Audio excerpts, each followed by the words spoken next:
The Quran says you are busy piling up, calculating, developing your careers, your money, your occupation, your wealth, until you visit the graves.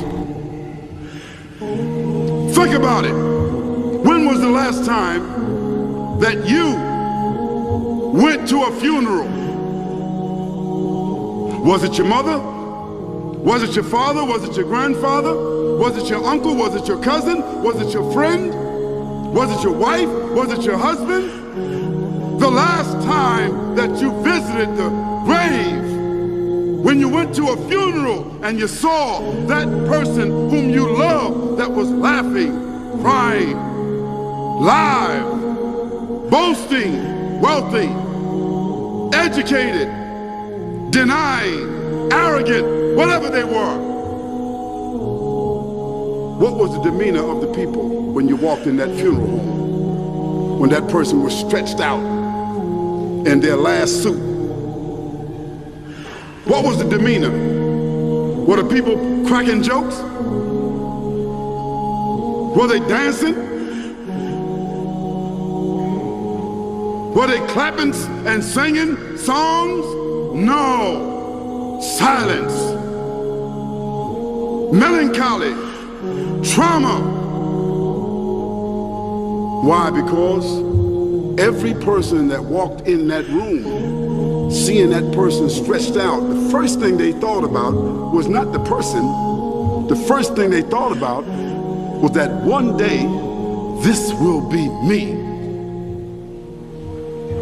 And then after you go to the funeral house, if you got the guts, if you're able to do so, you go to the grave.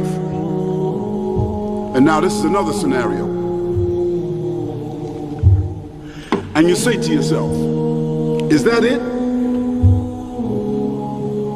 I mean, 50, 60 years, scraping, struggling, scheming, lying, stealing, fornicating, jumping up and down, begging, working, and this is the end of it?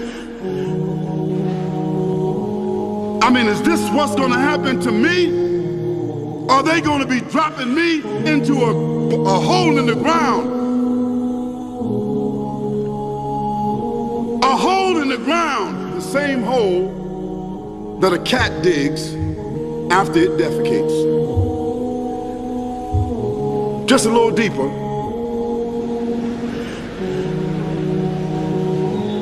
But for the same reason. The cat digs a hole because the cat has dignity. Something that human beings don't seem to have. Instinctively, the cat digs a little hole, covers it up. Humans have got to be taught to do that. But it's for the same reason. So you and I, we're going into a hole a little deeper than the one the cat dug.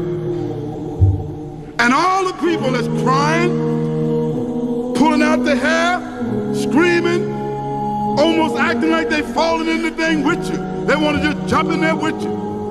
Not really though, you know, it's all an act. Because ain't nobody really going to jump in there and stay in there. They don't love you that much.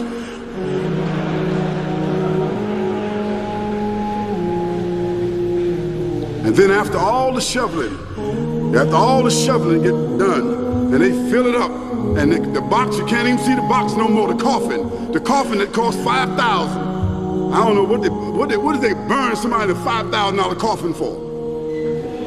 I mean, if I was a funeral director, after they left, I would dig them back up and put them in another box, take that box back.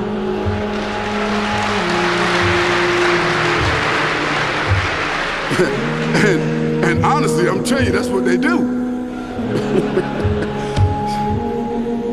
Yeah. So after all the money and all the drama, and they dig that hole and put you in there and cover you up. So it really means that after all this time, and the people walk away from that grave, it's over. What about that person in the grave? What's happening? Because you know and I know that death is almost like sleeping. Death is like sleeping. Your body is gone. Your body is dead. Your spirit is gone, but your consciousness is there. Yes, brothers and sisters, you and I are going to know when the people put us in that box and put us in the grave. We are going to know. Your spirit is gone. You can't shout. You can't call out. You can't say, don't leave me here. But you're going to be hearing and you're going to be seeing, because that's a different kind of consciousness. But you can't move. And in that grave, this is when the real trauma is going to begin. Because there's a reason for humans to go inside the grave. If the Creator wanted to, He could have caused us to live and then disappear into the atmosphere. But He didn't. He caused us to go into another womb called the tomb. You started out in the womb of your mother, and you wind up in the womb of the earth called the tomb. From the womb to the tomb. This is the whole trip.